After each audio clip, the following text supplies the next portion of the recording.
Hello everyone, welcome back to my channel. आज हम CrPC के चैप्टर 27 देखेंगे, जिसमें हम दी जजमेंट के बारे में देखेंगे। इसके अंतर्गत हम सेक्शन 353 से लेकर 365 तक के प्रोविजंस को जानेंगे। इस चैप्टर के अंतर्गत हम देखेंगे कि क्रिमिनल कोर्ट में कैसे जजमेंट को डिलीवर किया जाता है। सेक्शन हम देखेंगे सेक्शन 353 जजमेंट। इसके सबसेक्शन 1 के अंतर्गत जो भी ओरिजिनल जुडिकेशन में क्रिमिनल कोर्ट में होने वाले ट्रायल का जजमेंट ओपन कोर्ट में होगा, या फिर ट्रायल टर्मिनेशन के बाद होगा, या फिर सेम सिक्वेंटेड टाइम पर होगी, जिसकी सूचना उसके पार्टीज को और प्लीडर को दे दिया जाएगा। इसके अंतर्गत 3 क्लॉजेस कहा गया है, या पूरे जजमेंट को डिलीवर किया जाएगा बी क्लॉज के अंतर्गत, या पूरे जजमेंट को रीडिंग करके डिलीवर किया जाएगा सी क्लॉज के अंतर्गत। जो भी एक्यूज्ड और उसके प्लीडर के द्वारा अंडरस्टैंड की जाने वाली लैंग्वेज में ट्रांसलेट करके रीडिंग के द्वारा जजमेंट को सुनाया जाएगा, डिलीवर किया जाएगा, या फिर अंडरस्टैंड कराया जाएगा। के सबसेक्शन 2 के अंतर्गत, जहां सबसेक्शन 1 के जो पार्ट ए के क्लॉज के अंतर्गत जो भी जजमेंट दिया जाता है, जो भी प्रिसाइडिंग ऑफिसर होगा उसे शॉर्ट हैंड में राइटिंग कराएगा, और जैसे ही ट्रांसक्रिप्ट रेडी हो जाती है वैसे ही वो उसे ओपन कोर्ट पर उसके एवरी पेज में सिग्नेचर करेगा और उस पर जजमेंट डिलीवर करने का डेट डालेगा, मतलब जिस भी डेट को जजमेंट वो दिया है। इसके सबसेक्शन 3 के अंतर्गत, जहां पूरे जजमेंट को या फिर उसके ऑपरेटिव पार्ट को, जैसे कि सबसेक्शन 1 के अंतर्गत जो बी क्लॉज और सी क्लॉज के अंतर्गत उसे रीडिंग किया जाता है, वहां पर प्रिसाइडिंग ऑफिसर्स उसे ओपन कोर्ट में उस पर डेट डालेगा और सिग्नेचर करेगा। और यदि उसके द्वारा सेल्फ अगर वो जजमेंट नहीं लिखा गया है तो जजमेंट के सारे पेज पर उसके सिग्नेचर होंगे। सेक्शन 4 के अंतर्गत जजमेंट सबसेक्शन 1 के पार्ट सी के स्पेसिफाइड मैनर से सुनाया जाता है। वह संपूर्ण जजमेंट या उसकी एक कॉपी पार्टीज को या फिर उसके प्लीडर्स को फ्री ऑफ कॉस्ट में दे दिया जाता है, ताकि वो उसे देख सके। सबसेक्शन 5 के अंतर्गत यदि एक्यूज्ड कस्टडी में है तो जजमेंट सुनने के लिए उसे लाया जाएगा। सेक्शन 6 के अंतर्गत अगर अक्यूज्ड कस्टडी में नहीं है तो कोर्ट द्वारा सुनाए जाने वाले जजमेंट को सुनने के लिए हियरिंग अटेंड करेगा, केवल उस कंडीशन में जिसमें ट्रायल के दौरान उसकी अटेंडेंस को डिस्पेंड कर दी गई थी, मतलब उसे अटेंडेंस से अभिमुक्ति दे दी गई थी, और जो भी सेंटेंसेस वो केवल फाइन का है तो उसे एक्वाइटेड कर दिया गया है। प्रोवाइजो में क्या कहा गया है, जहां पर एक्यूज्ड एक या एक से अधिक है, उस डेट में अगर कोर्ट को प्रेजेंट नहीं होते हैं तो जिस डेट को जजमेंट सुनाया जाना है तब प्रिसाइडिंग ऑफिसर उस डेट को डिस्पोजल से बचाने के लिए एक्यूज्ड के एब्सेंट में भी वो जजमेंट को सुना सकता है। सबसेक्शन 7 के अंतर्गत किसी भी क्रिमिनल कोर्ट द्वारा सुनाया गया कोई भी जजमेंट केवल इस रीजन से इनवैलिड नहीं समझा जाएगा कि उसे सुने जाने के लिए जो भी डिलीवर डेट था और जो प्लेस था उसमें कोई भी पार्टीज या उसका प्लीडर एब्सेंट नहीं था, मतलब जो भी जजमेंट होगा उससे इस रीजन से तो इनवैलिड नहीं किया जाएगा। और जो भी पार्टीज और जो प्लीडर्स है ऐसे दिन और ऐसे प्लेस की जो सूचना की जो ओमिशन करने की डिफेक्ट हुई थी। सेक्शन 8 के अंतर्गत इस सेक्शन की किसी भी बात का मीनिंग यह नहीं लगाया जाएगा कि वह सेक्शन 465 के प्रोविजंस के एक्सटेंड को किसी भी टाइप से कंस्ट्रक्टेड करती है। सेक्शन 465 को हम बेयर एक्ट में देख सकते हैं कि वो किससे रिलेटेड है। नेक्स्ट सेक्शन 354 निर्णय की भाषा और अंतर्वस्तु। इस सेक्शन के अंतर्गत हम जानेंगे कि कोर्ट की क्या लैंग्वेज होगी जजमेंट में और इसकी कंटेंट क्या होगा। सेक्शन 1 के अंतर्गत सारे जजमेंट रेफर जो कि सेक्शन 353 के अंतर्गत होते हैं, उसके फर्स्ट क्लॉज के अंतर्गत कहा गया है जो भी जजमेंट पास किया जाएगा वो कोर्ट की लैंग्वेज में होगा। कोर्ट की लैंग्वेज का मतलब हाई कोर्ट को छोड़कर जितने भी अन्य कोर्ट होते हैं उन सब के लिए जो लैंग्वेज होती है वो प्रिस्क्राइब्ड की गई है, तो उस लैंग्वेज में कोर्ट जो है वो जजमेंट पास करेगी। बी क्लॉज के अंतर्गत जो भी कंटेंट होगा वो पॉइंट टू पॉइंट होगा, और उस पॉइंट जो भी होगा उसका डिटर्मिनेशन होगा, उसका डिसीजन दिया जाएगा, और डिसीजन देने का जो भी रीज़न होगा उसे स्पेसिफाइड किया जाएगा। इसके सी क्लॉज के अंतर्गत वो ऑफेंसेस जिसके लिए आईपीसी के सेक्शन में या फिर अदर किसी लॉ में जिसके अंतर्गत एक्यूज कन्वेक्टेड किया गया है, वह जिस भी पनिशमेंट के लिए जिसके लिए वो कन्वेक्टेड किया गया है सेंटेंस करेगा। इसके डी क्लॉज के अंतर्गत कहा गया है यदि जजमेंट एक्वेंटल का है तो ऐसे में जजमेंट का जो भी स्टेटमेंट करेगा उस एक्यूज्ड को एक्वेंटेड किया गया है, और यह डायरेक्ट करेगा कि उसे लिबर्टी कर दिया गया है। सबसेक्शन 2 के अंतर्गत जब कन्वेक्शन आईपीसी के अंतर्गत है और यह डाउटफुल है कि ऑफेंसेस इस कोर्ट के एक सेक्शन के 2 पार्ट के अंतर्गत आता है, तो ऐसे में कोर्ट जो होगा डिस्टिंक्टली एक्सप्रेस करेगा अपने जजमेंट में, और जो भी वो जजमेंट पास करेगा वो उस 2 सेक्शन के एक सेक्शन के पार्ट 2 के अंतर्गत अल्टरनेटिव देगा। सेक्शन 3 के अंतर्गत जब कोई भी ऑफेंसेस पनिशेबल है डेथ सेंटेंस से, तब लाइफ इम्प्रिजनमेंट या फिर टर्म्स ऑफ ईयर इम्प्रिजनमेंट के किसी भी ऑफेंसेस के लिए जब जजमेंट में दिए गए रीज़न अवॉर्डेड है या जो भी केस डेथ के सेंटेंसेस का है, तब जो भी सेंटेंसेस पास किया जाएगा वो जजमेंट में, तो वो स्पेशल सेंटेंसेस का होगा। सबसेक्शन 4 के अंतर्गत जब कन्वेंशन 1 ईयर या मोर देन 1 ईयर के इम्प्रिजनमेंट से पनिशेबल है, तब कोर्ट लेस देन 3 मंथ का इम्प्रिजनमेंट इम्पोज करने के लिए सेंटेंसेस देगा। तब वो ऐसे सेंटेंसेस देने के रीज़न को अवॉर्डेड करेगा या फिर जो भी कोर्ट सेंटेंसेस दे रही है और कोर्ट ने केस को समरी ट्रायल किया था, तब केवल 3 मंथ का ही वो सेंटेंसेस दे सकती है। तब उसे ऐसे रीज़न वाली कोई भी चीज़ की रिक्वायरमेंट नहीं की जाएगी जजमेंट में देने के लिए। साथ ही अगर ऐसा कोई भी सेंटेंसेस दिया जाता है कि कोर्ट के राइजिंग तक उसे इम्प्रिजनमेंट में रखा गया है, तो उसके संबंध में भी उससे कोई भी रीज़न नहीं लिया जाएगा। सेक्शन 5 के अंतर्गत जब किसी भी पर्सन को डेथ सेंटेंसेस दिया जाता है, तो वह ऐसा डायरेक्ट करेगा कि उसे हैंग्ड तब तक रखा जाए जब तक कि वह डेथ ना हो जाए। सबसेक्शन 6 के अंतर्गत हर एक ऑर्डर जो कि सेक्शन 117, 138 की सबसेक्शन 2 और फाइनल ऑर्डर जो कि सेक्शन 125, 145 या फिर 147 में का है, तो उसके अंतर्गत क्या होगा, उसके अंतर्गत पॉइंट्स या फिर पॉइंट फॉर द डिटर्मिनेशन या डिसीजंस या फिर डिसीजंस का रीज़न होगा। नेक्स्ट है सेक्शन 355 महानगर मजिस्ट्रेट का निर्णय। इस सेक्शन के अंतर्गत मेट्रोपॉलिटन मजिस्ट्रेट का जजमेंट जो इसके पूर्व के प्रोविजंस दिए गए हैं वैसे रिकॉर्ड ना करने के बजाय निम्नलिखित पर्टिकुलर्स को फॉलो करके किया जाएगा। फर्स्ट के अंतर्गत केस का सीरियल नंबर, सेकंड के अंतर्गत ऑफेंसेस की डेट, थर्ड के अंतर्गत कंप्लेनेंट का नाम और फोर्थ के अंतर्गत उस एक्यूज्ड का नाम या उसके पेरेंटेज या रेसिडेंस का नाम, फिफ्थ के अंतर्गत उस ऑफेंसेस जिसके संबंध में कंप्लेंट किया गया है और जो साबित हुआ है, सिक्स्थ के अंतर्गत एक्यूज्ड का अभिभाव और उसका एग्जामिनेशन, सेवन्थ के अंतर्गत फाइनल ऑर्डर, एट्थ के अंतर्गत उस ऑर्डर की डेट और नाइन्थ के अंतर्गत उन सब मामलों में, उन सब केस में जिसमें सेक्शन 373 के अधीन या फिर सेक्शन 374 के सबसेक्शन 3 के अंतर्गत जो भी फाइनल ऑर्डर्स के अगेंस्ट में जो भी अपील होती है, उस अपील का जो ब्रीफ स्टेटमेंट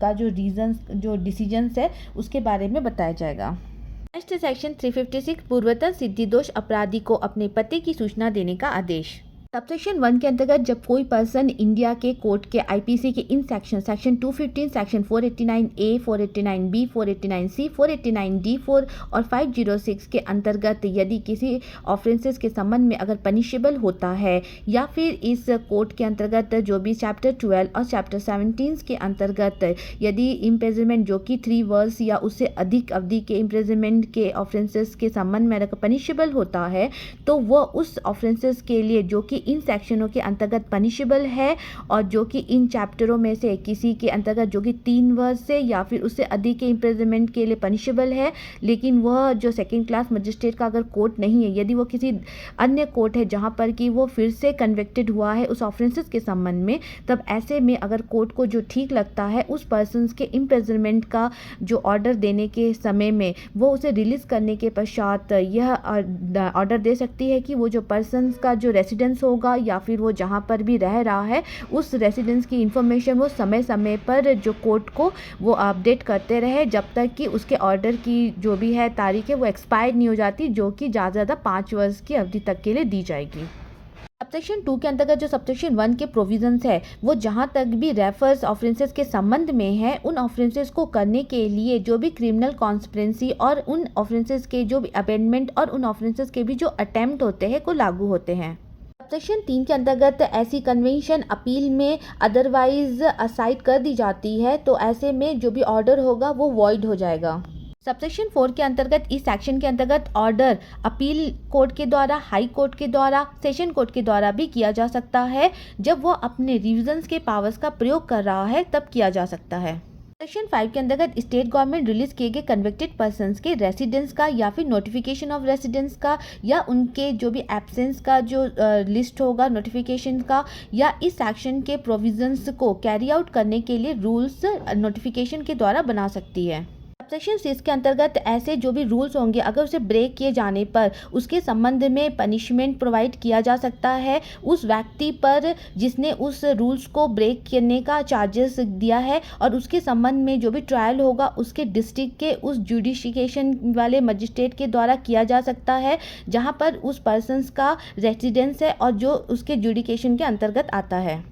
नेक्स्ट सेक्शन 357 प्रतिकर देने का आदेश। इसके सबसेक्शन 1 के अंतर्गत जब कोई कोर्ट फाइन का सेंटेंसेस देता है या कोई ऐसा सेंटेंस है जो कि इंक्लूडिंग है डेथ से जिसका कि पार्ट फाइन है, तब जजमेंट देते समय कोर्ट यह ऑर्डर दे सकता है कि रिकवर किए गए सब फाइन पर या उसके पार्ट पर जो भी उपयोजन के लिए है उसके फर्स्ट क्लॉज के अंतर्गत है जो भी प्रोसिक्यूशन में उचित रूप से जो भी प्रॉपरली एक्सपेंसेस को चुकाने में किया जाएगा। बी क्लॉज के अंतर्गत किसी पर्सन को उस ऑफेंसेस द्वारा की गई किसी लॉसेस का या फिर जो भी इंजरी का कंपनसेशन देने में किया जाए यदि कोर्ट का यह राय है कि ऐसे पर्सन द्वारा कंपनसेशन सिविल कोर्ट में रिकवर किया जाएगा। सी क्लॉज के अंतर्गत उस दशा में जब कोई पर्सन किसी अदर पर्सन की डेथ कॉस्ट करने के लिए या किसी ऐसे ऑफेंसेस के किए जाने का अबिटमेंट करने के लिए कन्वेक्टेड किया जाता है या उन पर्सनों को जो ऐसे डेथ से अपने साथ हुई लॉसेस के लिए कन्वेक्टेड पर्सन से डैमेजेस रिकवर करने के लिए एक्सीडेंशियल एक्ट 1855 के अधीन हकदार है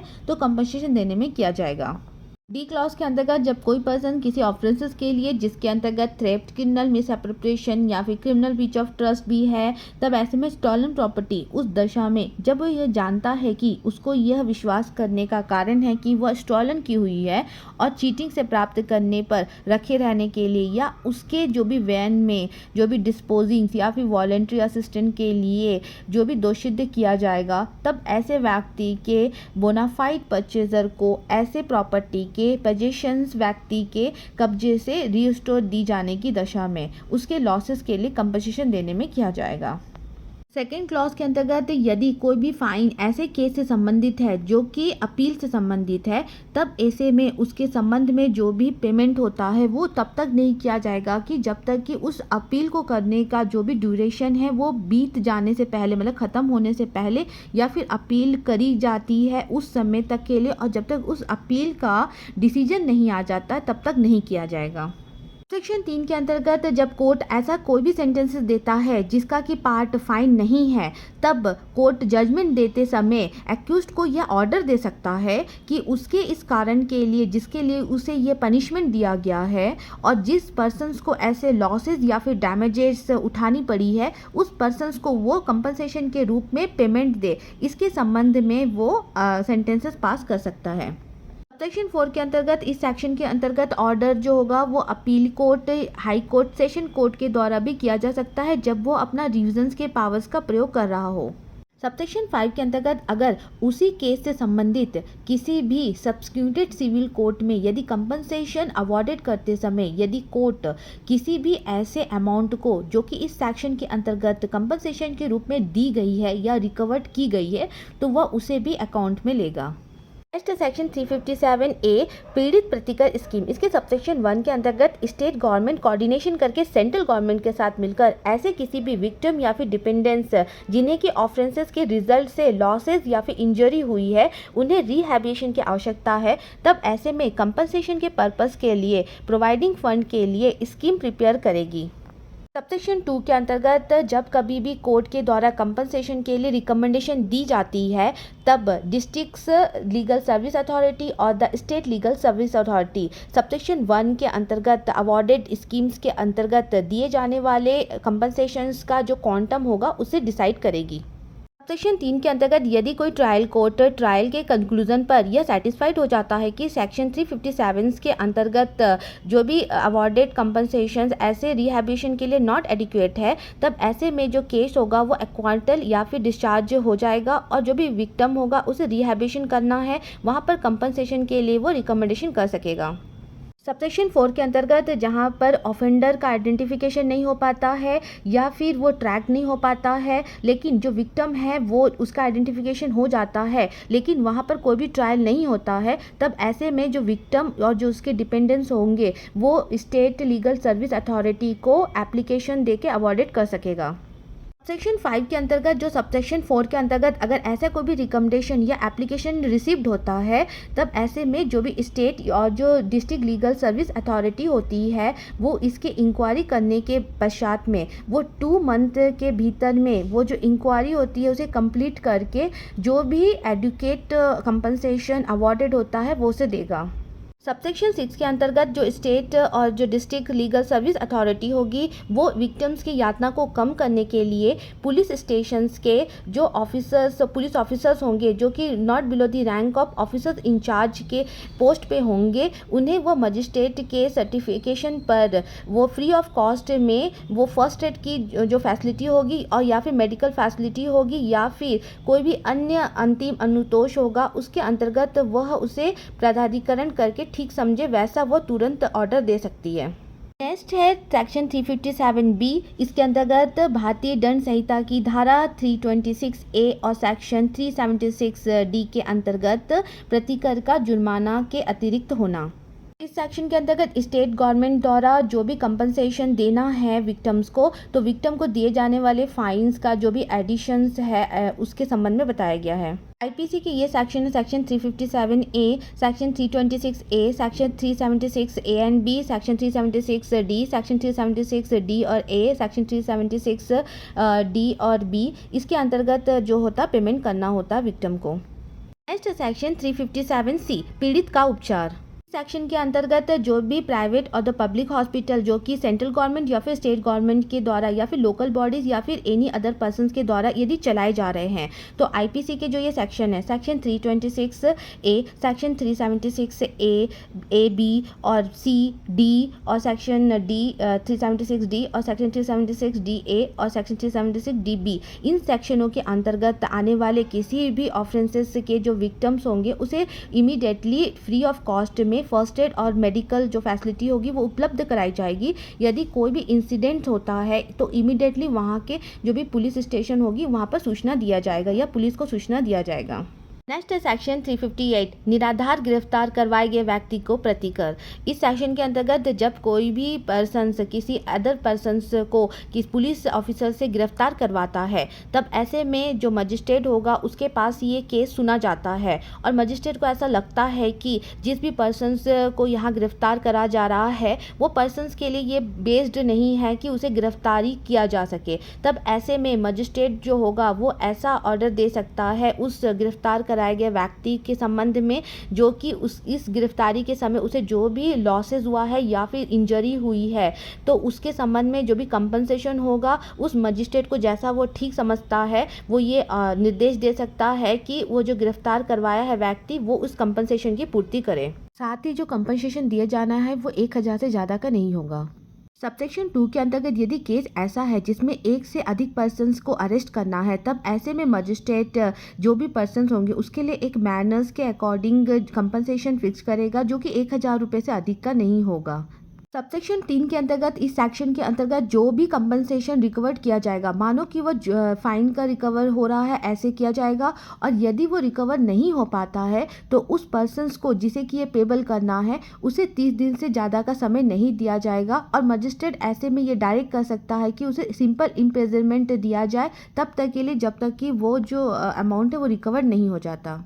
नेक्स्ट है सेक्शन 359, असंज्ञेय मामलों में खर्चा देने के लिए आदेश। इसके सबसेक्शन 1 के अंतर्गत जब कभी भी नॉन कॉग्निजेबल ऑफेंसेस के संबंध में कोई भी कंप्लेंट कोर्ट को किया जाता है, तब कोर्ट जो है एक्यूज्ड को कन्विक्ट कर देता है, तब ऐसे में एक्यूज्ड के ऊपर में जो भी एडिशनल पेनल्टी जो होती है वो चार्ज होती है, तो उसके संबंध में ऑर्डर दे सकता है। और जो भी कंप्लेनेंट जो है वो प्रोसिक्यूशन में उसके द्वारा जो भी एक्सपेंसेस किए गए हैं, चाहे होल पार्ट या फिर उसका कोई भी पार्ट का, उसके संबंध में पेमेंट के संबंध में वो ऑर्डर दे सकता है। अगर वो पेमेंट देने में लेट करता है या फिर नहीं दे पाता है, तब ऐसे में उस एक्यूज्ड को जो कि 30 दिन से अधिक की अवधि का नहीं होगा ऐसे सिंपल इम्प्रिजनमेंट पर भेजेगा, जब तक कि जो वो खर्चों का जो आदेश दिया था जिसके अंतर्गत विटनेसेस की फीस होती है, कोर्ट की प्रोसीडिंग फीस होती है, प्लीडर्स की फीस होती है या फिर कोई भी अदर एक्सपेंसेस होता है, वो जब तक वो नहीं पेमेंट कर देता है जैसा कि कोर्ट ठीक समझता है। सबसेक्शन 2 के अंतर्गत इस सेक्शन के अंतर्गत जो भी ऑर्डर होगा वो किसी अपील कोर्ट के द्वारा या फिर हाई कोर्ट के द्वारा या सेशन कोर्ट के द्वारा भी किया जा सकता है जब वो अपने रीजंस के पावर्स का प्रयोग कर रहा हो। नेक्स्ट सेक्शन 360 सादा चरण की परिवीक्षा मतलब गुड कंडक्ट ऑफ प्रोबेशन या फिर भत्सना के पश्चात, भत्सना का मतलब है एडोमिनेशन के पश्चात छोड़ देने का आदेश। सबसेक्शन 1 के अंतर्गत यहाँ पर 2 टाइप्स के पर्सन के एज के बारे में बताया गया। एक पर्सन जिसका कि एज जो है वो 21 ईयर्स का तो होगा ही होगा, जिसे केवल फाइन से या फिर 7 ईयर्स के इम्प्रिजनमेंट से या उससे कम इम्प्रिजनमेंट से उसे पनिशेबल किया गया है। दूसरे में ये कहा गया है कि अगर ऐसा कोई पर्सन है जिसकी जो एज है वो 21 ईयर्स से कम की है, अगर वो ऐसे में लेडी है, अगर उसने कोई ऑफेंसेस किया है पर उस ऑफेंसेस के लिए उसे डेथ या फिर होल लाइफ इम्प्रिजनमेंट से अगर पनिशेबल नहीं किया गया है और वो कन्विक्टेड किया जाता है, तो ऐसे में उस ऑफेंसेस के संबंध में उसको पहले किसी भी प्रकार से उसके ऊपर ऑफेंसेस साबित नहीं हुआ है, तो जो कोर्ट होगी उसके सामने में अगर वो कन्विक्टेड किया गया है और उसकी जो भी एज होगी, जो भी उसका गुड बिहेवियर होगा, जो भी सिचुएशन होगा उस ऑफेंसेस के संबंध में, उसे ध्यान में रखते हुए अगर उसका बिहेवियर अच्छा है कोर्ट में, मतलब उसका बिहेवियर अच्छा है इम्प्रिजनमेंट के दौरान पे, तो उसे जो भी कोर्ट होगा तुरंत ही उसे कोई और पनिशेबल करने के बजाय वो एक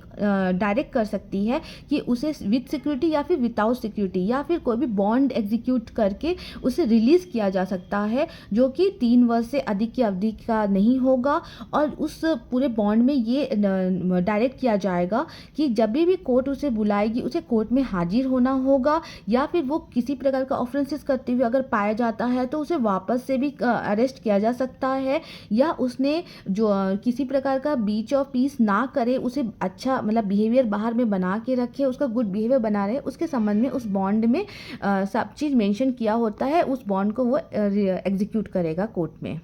प्रोवाइजो में क्या कहा गया है, जो भी फर्स्ट ऑफेंडर है अगर वो सेकंड क्लास मजिस्ट्रेट के द्वारा, जो कि हाई कोर्ट के द्वारा स्पेशली इम्पावर्ड नहीं किया गया, अगर कन्विक्टेड किया जाता है और मजिस्ट्रेट का ये ओपिनियन होता है कि इस सेक्शन के अंतर्गत उसे जो भी पावर होता है वो दिया जाना चाहिए, साथ ही वो इस सब चीज़ों को रिकॉर्ड करेगा और जो फर्स्ट क्लास मजिस्ट्रेट होगा वो इस प्रोसीडिंग्स को सबमिट करेगा उस मजिस्ट्रेट को और एक्यूज्ड को उस मजिस्ट्रेट के पास भेजेगा। साथ ही मजिस्ट्रेट के समक्ष अपीयरेंस के लिए वो बेल लेगा और जो भी मजिस्ट्रेट होगा वो उस केस का जो भी डिस्पोजल होगा वो सबसेक्शन 2 के जो भी प्रोविजंस होगी उस मैनर से करेगा।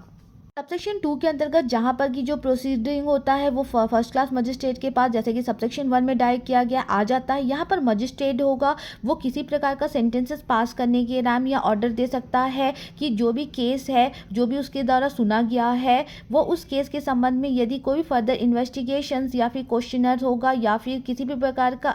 एडिशनल विटनेसेस की अगर नेसेसरी होगी, या फिर वो खुद भी इसके संबंध में इन्वेस्टिगेशन इंक्वायरी कर सकता है। साथ ही अगर किसी भी प्रकार का विटनेसेस होगा वो ले सकता है और इंक्वायरी जो भी वो करेगा उसके संबंध में जो भी एविडेंस लिए जाएंगे उसके संबंध में वो डायरेक्ट कर सकता है। सबसेक्शन 3 के अंतर्गत अगर ऐसी कोई कंडीशन में कोई व्यक्ति जो कि किसी थेफ्ट या फिर theft in the building, dishonest misappropriation या चीटिंग या फिर एनी ऑफेंसेस जो कि इंडियन पैनल कोड के लिए केवल फाइन से या फिर कोई भी ऐसे पनिशेबल के लिए कन्विक्टेड किया जाता है, तब ऐसे में अगर उसके ऊपर कोई भी पहले से किसी भी प्रकार का यदि कन्विक्ट नहीं किया गया है सेम ऑफेंसेस के लिए, तो कोर्ट जो होगा अगर उसे ठीक लगता है, अगर उस पर्सन का जिसे कन्विक्ट किया गया उसकी एज, उसका बिहेवियर, उसका फिजिकल और मेंटल कंडीशंस, उन सब को देखते हुए अगर उसका जो भी सर्कमस्टांसेस होंगे अकॉर्डिंग उस सिचुएशंस के, अगर उसके द्वारा कोई भी ऑफेंसेस किया गया था तो उसे वो ध्यान में रखते हुए कोई भी सेंटेंसेस पास करने के लिए, पनिशेबल सेंटेंसेस पास करने के लिए वो एडॉमिनेशंस के पश्चात उसे छोड़ सकता है। सबसेक्शन 4 के अंतर्गत इस सेक्शन के अंतर्गत जो भी ऑर्डर होगा वो अपील कोर्ट के द्वारा, हाई कोर्ट के द्वारा, सेशन कोर्ट के द्वारा भी किया जा सकता है जब वो अपने रीजंस के पावर्स का प्रयोग कर रहा है। सबसेक्शन 5 के अंतर्गत किसी ऑफेंडर को इस सेक्शन के अंतर्गत अगर ऑर्डर दिया गया है तब हाई कोर्ट या सेशन कोर्ट उस कंडीशन में उस कोर्ट में अपील करने का अधिकार है। तो अपील किए जाने पर और अपने रीजंस के पावर्स का यूज़ करते हुए ऐसे ऑर्डर्स को सेट असाइड कर सकता है और ऐसे ऑफेंडर को उसके बदले में वो लॉ के अकॉर्डिंग सेंटेंसेस दे सकता है। प्रोवाइजो में क्या कहा गया है, हाई कोर्ट और सेशन कोर्ट जो भी सबसेक्शन है उसके अंतर्गत वो उतना उससे ज़्यादा का दंड या फिर पनिशमेंट नहीं दे सकता है जो कि उस कोर्ट के द्वारा दिया गया था जहां की वो ऑफेंडर जो है वो कन्विक्टेड किया गया था। सबसेक्शन 6 कह रहा है सेक्शन 121, 124, सेक्शन 373 के जो भी प्रोविजंस होंगे वो इस सेक्शन के प्रोविजंस के अनुसरण में ही पेश किए गए जो भी श्योरिटीज़ के बारे में जहां तक हो सकेंगे लागू होंगे। सबसेक्शन 7 इसके अंतर्गत ऑफेंडर सबसेक्शन 1 के अंतर्गत यदि रिलीज किए जाने के डायरेक्शन से पहले यदि कोर्ट ये सेटिस्फाइड हो जाती है कि उस ऑफेंडर के द्वारा जो भी सियोरिटीज़ के बारे में दिया गया है, मतलब कहाँ पर वो रहेगा, कहाँ पर उसका जीविका चलेगा, और जब तक कि कोर्ट उसे रिलीज़ की हुई है उस टाइम पीरियड में वो पर्सन्स कहाँ रहेगा और जहाँ वो रह रहा है क्या वो उस लोकल जुडिकेशन के अंदर में है जहाँ पर कि वो कोर्ट है जो कि जिन शर्तों के बेस पर उसे रिलीज किया जा रहा है, तो वो सारी उसमें उल्लिखित की हुई होगी। सबसेक्शन 8 के अंतर्गत वह कोर्ट जिसने ऑफेंडर को कन्विक्ट किया था, तब कोर्ट जो होगा उस ऑफेंडर से रिलेटेड अगर जो भी ओरिजिनल ऑफेंसेस के बारे में अगर प्रोसीडिंग कर सकता है, अगर वो सेटिस्फाइड हो जाता है कि उस ऑफेंडर ने उस जो शर्त होते हैं जिसके संबंध में उसे रिलीज़ किया गया था उसके लिए वो फेल हो जाता है, तब ऐसे में अगर उसके द्वारा वो ऑफेंसेस के संबंध में पकड़ा जाता है तो वारंट वो जारी कर सकता है। सबसेक्शन 9 के अंतर्गत जब कोई ऑफेंडर ऐसे किसी वारंट पर पकड़ा जाता है तब वो वारंट जारी करने वाले जो मजिस्ट्रेट के समक्ष उसे इमीडिएटली प्रेजेंट किया जाएगा। साथ ही वो जो कोर्ट होगी वो उसे तब तक की कस्टडी में रखे जाने के लिए डायरेक्ट रखे करेगा जब तक कि इस पूरे केस का जो भी सेंटेंसेस होता है वो नहीं आ जाता है। साथ ही इस केस के संबंध में उसकी जो भी अटेंडेंस होगी वो लगेगी, उस कोर्ट में हाजिर होना होगा। साथ ही विद सिक्योरिटी के साथ में वो बेल ले सकता है और जो भी कोर्ट होगा ये जब तक कि पूरी प्रोसीडिंग्स फिनिश नहीं कर जाती, अपने सेंटेंसेस पास नहीं कर जाती है, उसके संबंध में वो कोर्ट में हाजिर होता रहेगा। सबसेक्शन 10 कह रहा है कि इस सेक्शन के अंतर्गत जो भी बताया गया है वो प्रोहिबिशंस ऑफ ऑफेंडर एक्ट 1958 या चिल्ड्रन एक्ट 1960 या फिर एनी अदर लॉ जो कि आपका ट्रेनिंग्स और रिहैबिलिटेशन यूथफुल ऑफेंडर या ट्रीटमेंट के संबंध में है, इन प्रोविजंस पर वो किसी प्रकार का प्रभाव नहीं डालेगा। नेक्स्ट है सेक्शन 361 कुछ मामलों में विशेष कारणों का अभिलिखित किया जाना। जहां पर कोई भी केस कोर्ट में उसके फर्स्ट क्लॉज के अंतर्गत किसी भी एक्यूज व्यक्ति के संबंध में जो भी प्रोसीडिंग होगी सेक्शन 360 के अंतर्गत जो भी प्रोहिबिशन ऑफ ऑफेंडर एक्ट 1958 के संबंध में कर सकता है। बी क्लॉज के अंतर्गत यदि किसी भी youthful offender under the children act 1960 है या एनी अदर लॉ जो कि ट्रेनिंग्स और रिहैबिलिटेशन ऑफ यूथफुल ऑफेंडर या फिर ट्रीटमेंट के अंतर्गत जो भी है उसके अंदर वो कर सकता है। नेक्स्ट सेक्शन 362 न्यायालय का अपने निर्णय में परिवर्तन ना करना। इसके अंतर्गत इस संहिता के अंतर्गत या फिर किसी भी लॉज के जो भी प्रोविजंस है उसके अंतर्गत जो कोर्ट होगा अगर किसी भी केस के संबंध में अगर वो डिस्पोजल के लिए अपने जजमेंट में अगर उसने फाइनल ऑर्डर्स पे अगर सिग्नेचर कर दिए हैं, तब ऐसे में किसी भी प्रकार का जो करेक्शन होगा या फिर क्लरिकल या फिर अर्थमेटिकल एरर होगा उसके सिवाय वो कोई भी प्रकार का चेंजेस या फिर परिवर्तन नहीं करेगा और ना ही कोई भी रिवीजन वो कर सकेगा। नेक्स्ट है सेक्शन 366 अभियुक्त और अन्य व्यक्तियों को निर्णय की प्रति का दिया जाना। इसके सबसेक्शन 1 के अंतर्गत जो एक्यूज्ड को जब इम्प्रिजनमेंट का पनिशेबल दिया जाता है तब ऐसे में जो भी जजमेंट को सुनाए जाने के पश्चात में जो भी जजमेंट की एक कॉपी होगी वो उसे फ्री ऑफ कॉस्ट दी जाएगी। सेक्शन 2 के अंतर्गत अगर एक्यूज्ड एप्लीकेशन करता है कि जो भी जजमेंट की जो भी कॉपी उसे दी जा रही है वो उसे ट्रांसलेट करके दिया जाए या फिर जो भी कोर्ट का लैंग्वेज होता है उसमें उसे ट्रांसलेट करके बिना किसी भी लेट किए उसे उस जजमेंट की कॉपी जो है उसे एक्यूज्ड को दिया जाएगा जिससे कि वो अपील हो सकती है, तब ऐसे कंडीशन में उसे वो फ्री ऑफ कॉस्ट में दी जाएगी।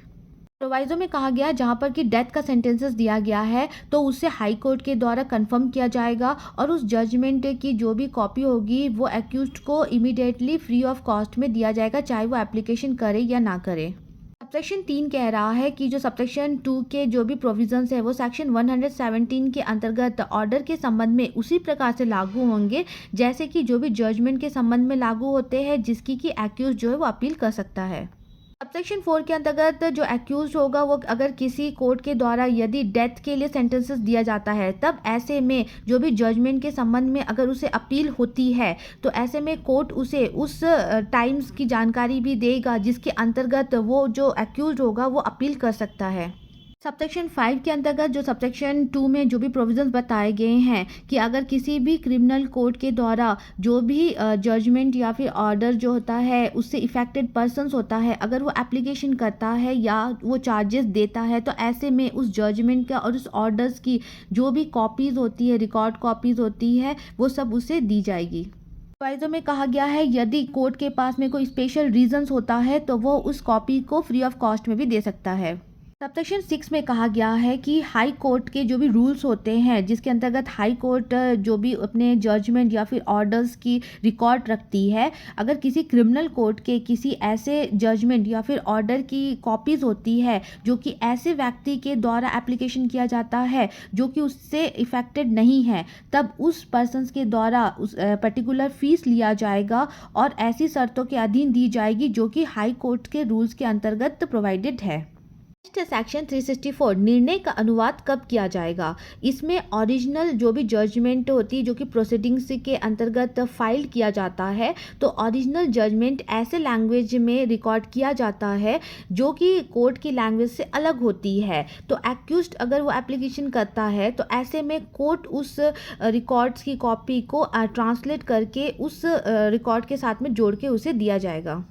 सेक्शन 365 जो कि इस वीडियो का लास्ट सेक्शन है। यहाँ पर सेशन न्यायालय द्वारा निष्कर्ष और दंडादेश की प्रति जिला मजिस्ट्रेट को भेजना। इस सेक्शन के अंतर्गत ऐसे किसी केस में जिसका कि ट्रायल सेशन कोर्ट या फिर चीफ जुडिशियल मजिस्ट्रेट के द्वारा किया जाता है, तब ऐसे में जो कोर्ट या मजिस्ट्रेट जो भी फाइंडिंग या और जो भी सेंटेंसेस जिस अगर कोई है तो उसकी जो भी कॉपी होगी वो डिस्ट्रिक्ट मजिस्ट्रेट को भेजेगा जिसकी उस लोकल जुडिकेशन के अंदर में ट्रायल किया गया है। साथ ही हमारा आज का चैप्टर यही फिनिश होता है। आई होप कि आपको कंटेंट समझ में आया होगा। Thank you.